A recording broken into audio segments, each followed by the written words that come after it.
3, 2, 1 start. महोदय, निसंदेह ही आज भी हम भले ही कई मुश्किलों का सामना कर रहे हों, फिर भी हम 1991 के उन दिनों जैसी स्थिति में नहीं हैं।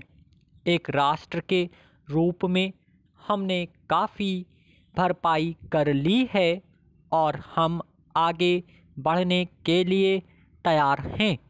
श्री राव के नेतृत्व के बिना यह संभव नहीं था। अब यह अटकल लगाना व्यर्थ और मूर्खतापूर्ण भी है कि कोई और नेता होता तो क्या कुछ ज़्यादा अच्छा और बेहतर किया जा सकता था या नहीं। तथ्य यह है कि वही नेता थे जिनके कारण हम एक ऐसी स्थिति तक पहुंच गए हैं जो देश और उसकी तरक्की के लिए निरापद है। हम जिस अवधि से गुजरे हैं वह बहुत मुश्किल और हलचलपूर्ण थी। सोवियत संघ के पतन और विघटन से हमारी जो कुछ भी अंतर्राष्ट्रीय स्थिति थी उसका आधार ही खत्म हो गया। ऐसा लगता है कि हमारे देश में कुछ लोग इस घटना का पूरा मतलब नहीं समझ पाए हैं। बेशक यह कम्युनिस्टों और आधुनिक समाजवाद के अन्य समर्थकों के लिए बेहद चिंता का विषय था। इससे उन सभी निष्पक्ष देशभक्तों को काफ़ी दुख हुआ जिनके लिए सोवियत संघ अच्छा मित्र था और अकेली विदेशी शक्ति थी जो हमारे साथ खड़ी होती थी। उससे हमें काफ़ी नैतिक और भौतिक समर्थन भी मिला था।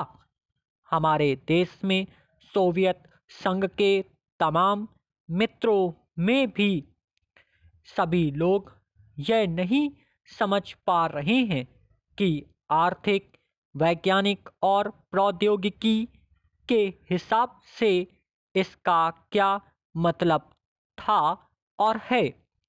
जब हमें सख्त ज़रूरत थी तो कोई ऐसा नहीं था जिसकी ओर हम देखते।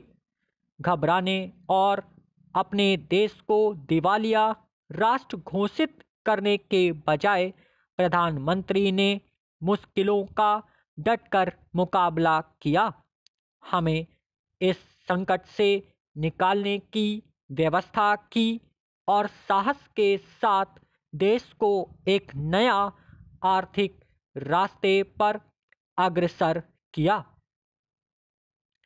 कांग्रेस ने अपने चुनाव घोषणा पत्र में इसकी मोटी रूपरेखा ना बना ली होती तो बेशक यह संभव ना हो पाता।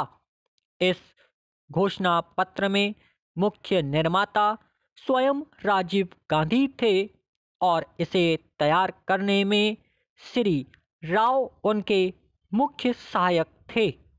देश को संकट से उबारने और नए आर्थिक रास्ते पर ले जाने में बेशक मनमोहन सिंह की देशभक्ति, विद्वत्ता और ख्याति महत्वपूर्ण कारण थे।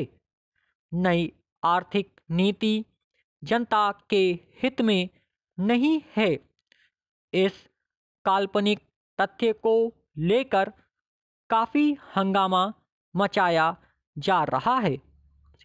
इसके उलट अगर हमें अपेक्षित ढंग से लागू नहीं किया जा रहा है तो इसकी वजह है कि जनता के नाम पर हर तरह की आंशिक और कारपोरेट मांगे पूरी की जा रही हैं।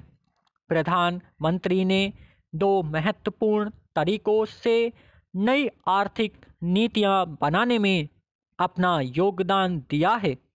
सबसे पहले तो उन्होंने नई नीति लागू करने के लिए मध्यम मार्ग अपनाने पर जोर दिया है। नए आर्थिक कार्यक्रम को लागू करने में उन्होंने जो दूसरा महत्वपूर्ण योगदान दिया है वह है इसके पक्ष में राष्ट्रीय सहमति बनाना। महोदय, हमारे देश में राजनीतिक विचारों में जितनी भिन्नता है उसके मद्देनज़र यह एक असाधारण बात है, जबकि इनमें से ज़्यादातर लोग यही ठाने रहते हैं कि चाहे जो हो और जो भी मुद्दा हो उन्हें विरोध करना है। चुनावों में झटकों और यदा कदा टेढ़े मेढ़े रास्तों के बावजूद प्रधानमंत्री ने नेतृत्व में जो नई आर्थिक नीति बनाई है उसे राष्ट्रीय स्तर पर स्वीकार कर लिया गया है। माकपा से लेकर जनता दल और भाजपा तक आर्थिक क्षेत्र में मूलभूत सुधार के अलावा पंजाब के नाटकीय बदलाव आया है। बंदूक की लड़ाई की जगह अब पूरी तरह बैटल की लड़ाई ने ले ली है। उस प्रदेश की जनता के लिए यह दूसरी आज़ादी से कुछ कम नहीं है।